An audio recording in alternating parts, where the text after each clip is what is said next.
The Scottish Rite Temple in Indianapolis. It's more like a castle. It has a lot of history from Europe embedded in the stained glass, and has a theater that is dead air, he calls it, but it's like soundproof. And the organs are inside the walls, and so the inside is like part of the organ. On the other side of the tree is maternal love. Of course, we don't have the tree here year-round, but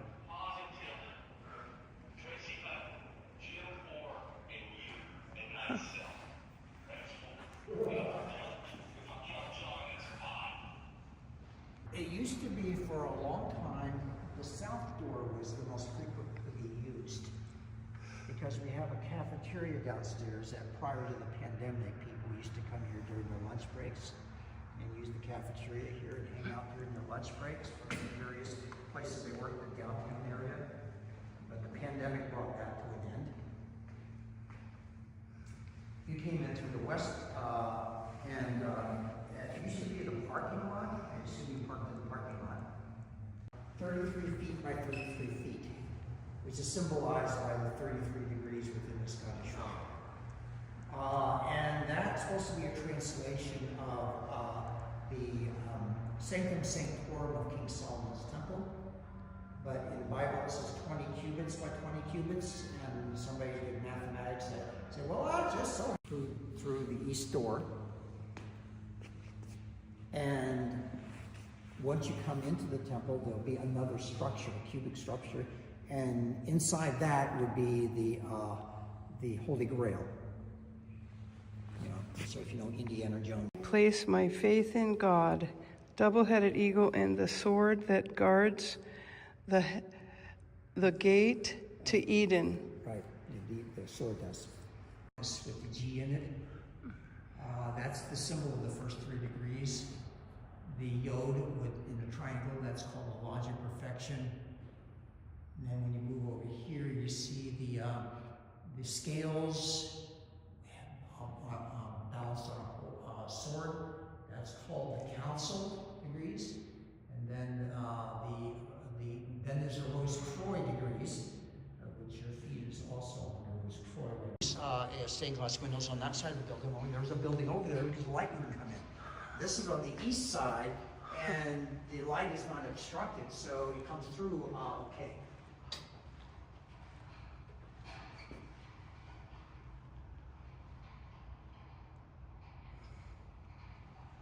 So all the rooms are in dimensions of 33 or 99, something,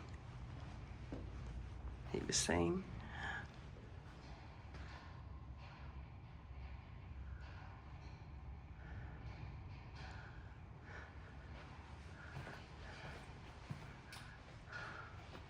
Now that's the room which is American oak. And even the windows have more of an American theme in it. Because all the windows on this side take a theme of various dimensions of civilization and its contribution to humanity. The ones in these rooms are more particular to America.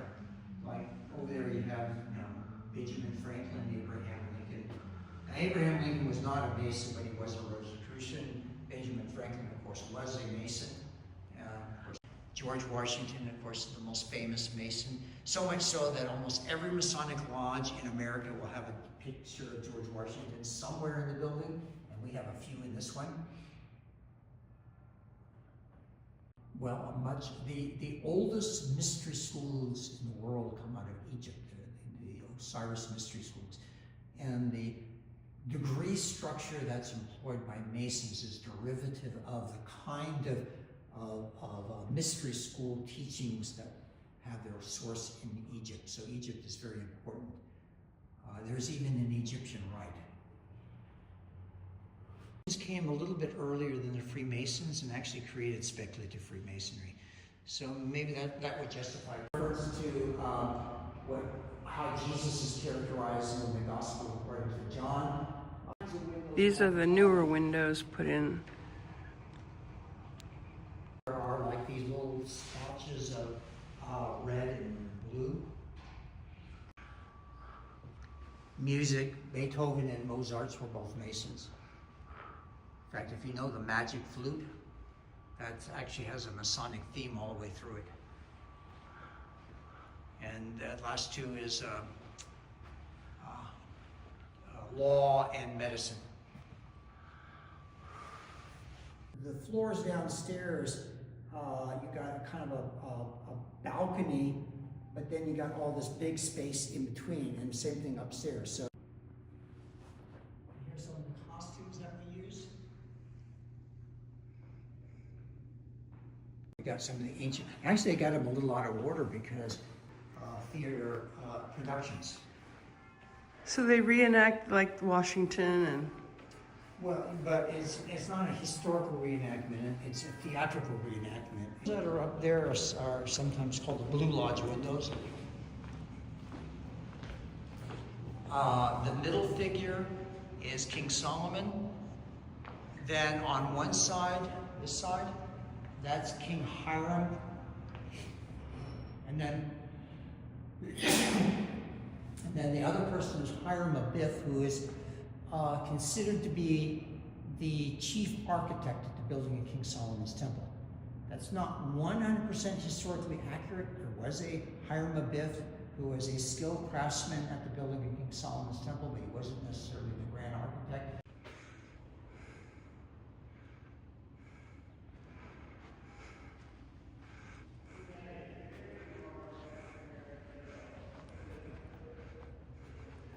Floors, because this floor opens up to the floor above.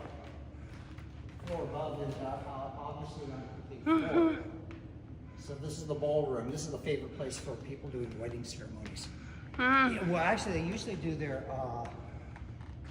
banquet in here, and they do the marriage in the theater room.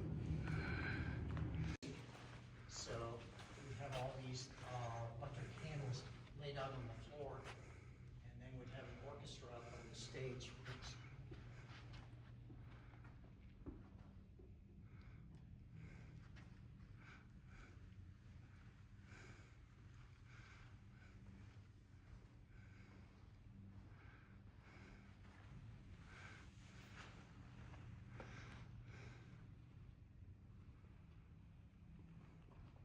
You're just a baby. I mean, I'm 70. Yeah, but I've been a Mason for 25 years. Huh? So we're inside the organ Oh, I'm itself, close to 50. dead What year airspace, were you raised? 2000. and the organs are inside the No, I was wooden 1977. frames. Remember I told you about the molds? So it's right there. See that? So that's how you make those apparent carvings.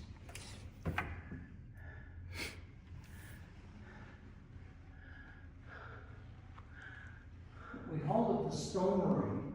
We're definitely going to go in here. Because when the building was built, we asked various Masonic jurisdictions across the country to send us a stone from their state.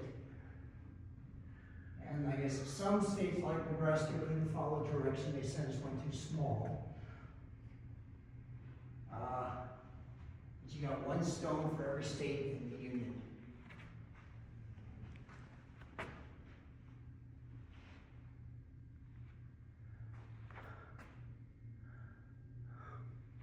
That, of course, was the original keyboard.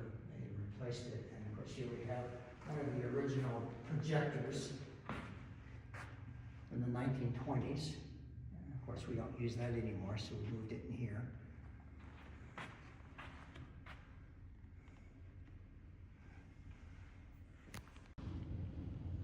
Getting it all wrapped up. It's sort of like no matter where you sit in the room, though, your eyes will follow you. This space down here, where we have very large banquets.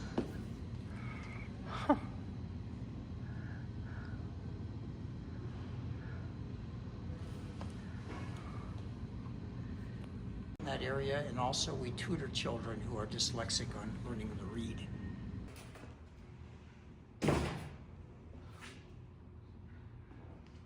The building. Well, actually, this is not one of the classes, it's just about the building. Yeah, so here we had 1889, so that's earlier than this building. So that would be I think that's the earliest class of Scottish Rite.